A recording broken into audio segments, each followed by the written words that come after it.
Ever faced a patient with chronic pain, multiple comorbidities, cognitive impairments, complex health issues like stroke, heart disease, and obesity? If so, you've probably heard that nagging voice in your head saying, "Am I good enough for this?" Well, you're not alone. This video is for you. I've been there, feeling like I'm not at the same level as my peers, wondering if I'm truly making a difference with my patients. But I've learned that it's okay not to have all the answers. Here in this video, I'll share some key takeaways and insights that have helped me squash imposter syndrome, and they're all here for you. If you believe you know everything, then this video is not for you. Here's the reality: no one does. Whether it's a new diagnosis, some new surgical procedure, or some new treatment, there's always something fresh and exciting in the physiotherapy world. Imposter syndrome hits us all. So if you're feeling like you're faking it, well, that's normal. We all grapple with constant facing new challenges, difficult patients, new tech, global pandemics. Nobody's seen it all. So welcome to the club. We're all imposters here. In this video, we're going to tackle imposter syndrome and how to handle it. Here's what we'll cover. Section 1, spotting imposter syndrome in your physio daily practice. Section 2, uncovering the root cause of imposter syndrome in physiotherapy. Section 3, the best strategies for physio to overcome imposter syndrome. And if you stay to the end, the bonus section is beyond the conventional wisdom, some tips and tricks to get your physio brain better. Now that we've got our roadmap, let's dive into the nitty-gritty of imposter syndrome in physiotherapy. It's time to get real about the struggles we face every day. Section 1, 3 sneaky ways imposter syndrome shows up in physiotherapy practice. Feeling like a fake? You're not alone. Imposter syndrome can leave you feeling insufficient, frustrated, and isolated. But here's the truth: you're part of a physio community that's been there too. In physio, this imposter syndrome sneaks into your daily practice in 3 ways. Let me know if these sound familiar. First, the "am I really good enough" syndrome. I remember one severe chronic patient that nobody else wanted to treat. Even the doctors bounced her from neurology to orthopedics to psychiatry. At first, I thought this lady was beyond my ability to help. I felt like an imposter. But then I realized she needed basic physio care. I did my eval. I worked on pain management, recovery of motion, strength, balance, and mobility. Basic stuff. And she did great. You studied the basics too. You belong here, seeing your patients. You're not going to be that found out as a fraud. Chill, friend. You're just experiencing normal human stuff. And that's what I always say: don't make things worse when it comes to our treatments. You don't need to add extra pressure and complexity to the situation. Trust your training, trust yourself, focus on providing the best care possible. Second, everything must be perfect trap. This is perfectionism. This is an obstacle. Remember, we're trying to get good grades in school, feeling like that one mistake was too much?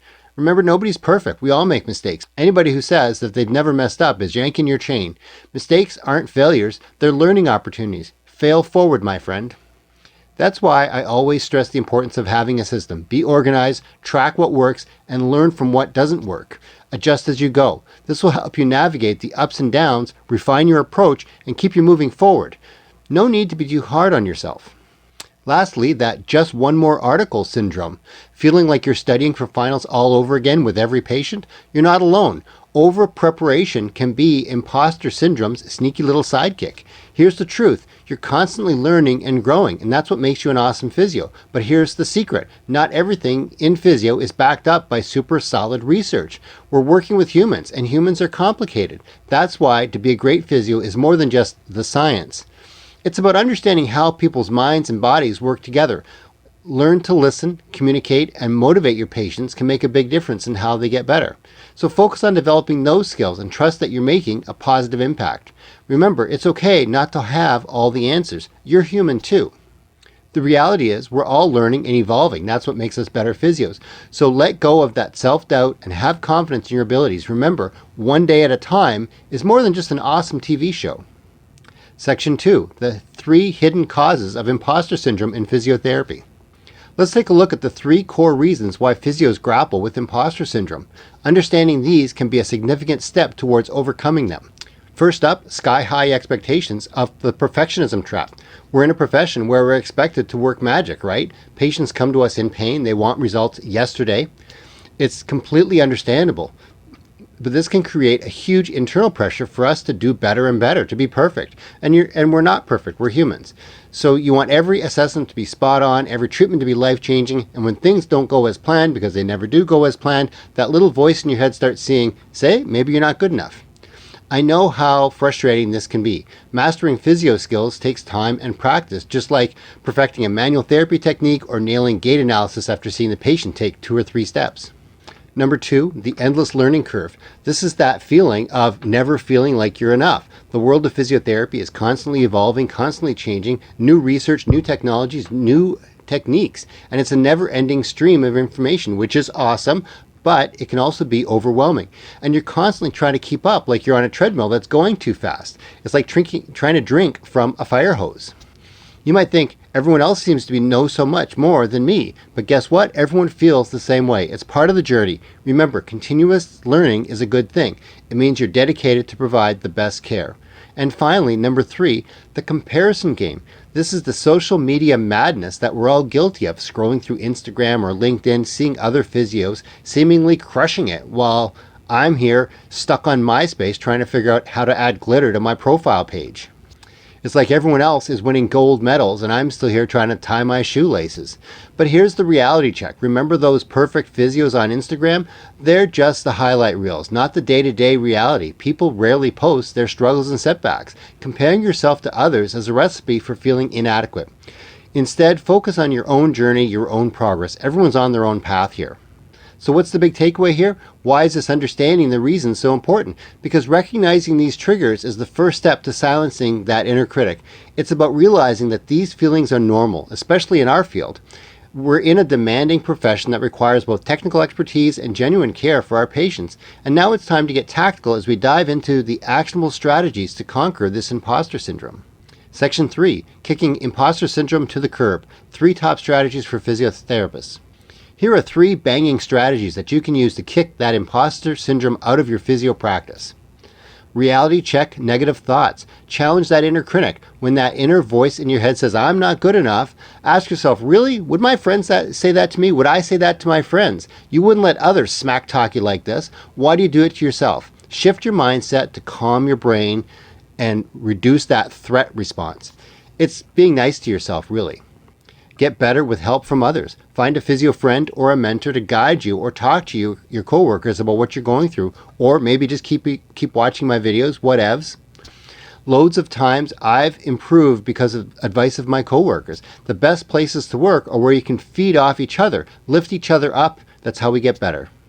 Build positive habits. Nurture your brain with healthy habits. We've heard these before, but until you start actually bringing them into your life, it's just background jibber jabber. Exercise, sleep, food. They've made a huge improvement in my life, and I'm more mentally sharp and am not as grumpy with my patients and coworkers as I used to be.